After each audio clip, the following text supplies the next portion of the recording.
Hey everyone, and welcome to Real Reviews Episode 2. I am your host, Rohit Rampal, and this is where I let you know what to watch and what to not, saving you some time.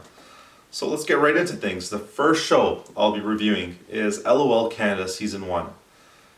Now, this show actually made me smile. It was great to see some older faces and obviously some newer, younger ones. It's a lot of slapstick comedy and just comedy that's really out there, which of course it's different when you're in a situation where you're watching it live, but when you're watching it on screen, it doesn't translate too well. But again, watching some of these old comedians duke it out, these heavyweights, you can see their experience truly shine.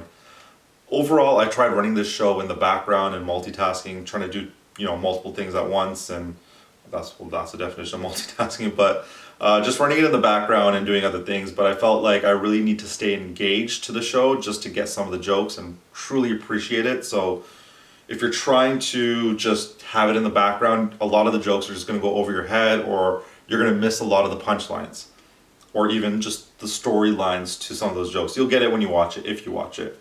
I would say this is a maybe watch if you're in need of a smile and if you can only truly appreciate humor in all of its forms, and that's really important. If you can't appreciate humor in all of its forms, then this show is definitely not for you. Moving on, the second show that I'll review is Master of None Season 3. I believe this season was shot during COVID, and I'll explain that in a bit, but in saying that, the first two seasons of this show was so amazing and was the reason for me to invest into the third season. But let me tell you, this season started off super slow.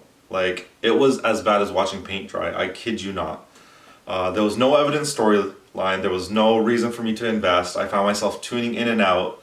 A lot of the story revolves around couples issues, but they really tried making things realistic to a point where I just felt like I was watching someone's actual everyday life on a CCTV footage. It was just that boring, and because of that, you could tell that it was shot in a budget, and going back to my remark of being shot during COVID, because they were in basically a house throughout the entire season. The show actually, it legit reminded me of something that was shot in the 90s on a camcorder in 480p standard definition. So very hard to digest. I only finished the season just because it was 5 episodes long, so I kept telling myself almost done.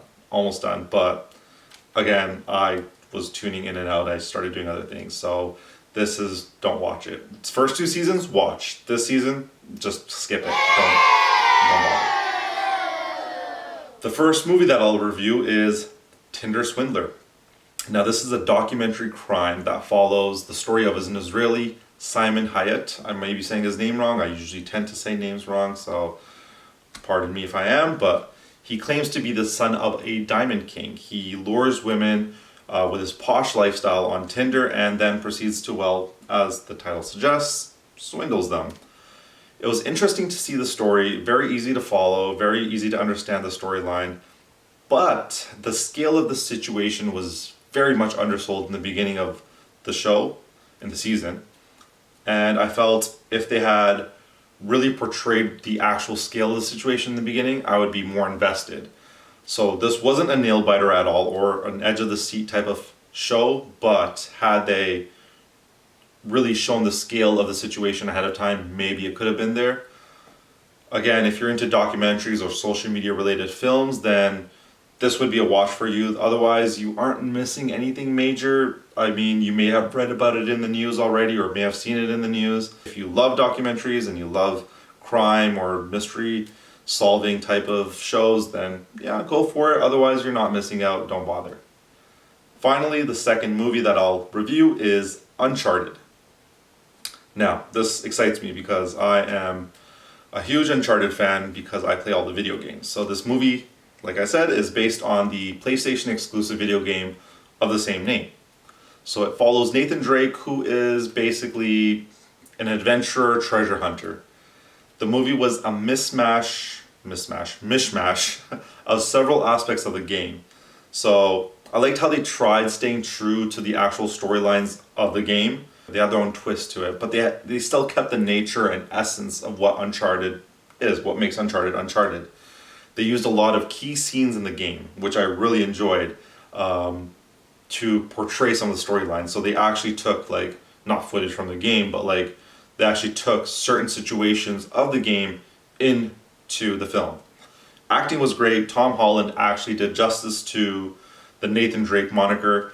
Now, if I needed to, let's get over the fanboy in me and really review this movie and scrutinize it a bit. There were some scenes with heavy graphics which just took away from the film because it just didn't mesh well. From a lens of a person watching this for the first time, the plot was great and easy to follow.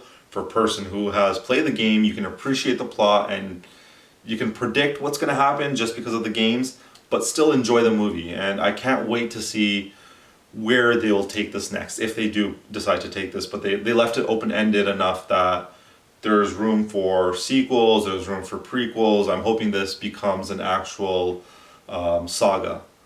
So let's hope they build from here, but this would be a watch. Not a must-watch, but definitely a watch. Hope you enjoyed this episode. Please like, comment, subscribe. Let me know what I did well, what I can improve on. Again, list down and comment any new shows or any old shows or any new movies, old movies that you want me to watch and review. Please don't restrict it to anything in English. I am all for foreign films and TV shows and supporting anything. If it interests me, I will watch it and review it for you guys. So thank you again. Peace.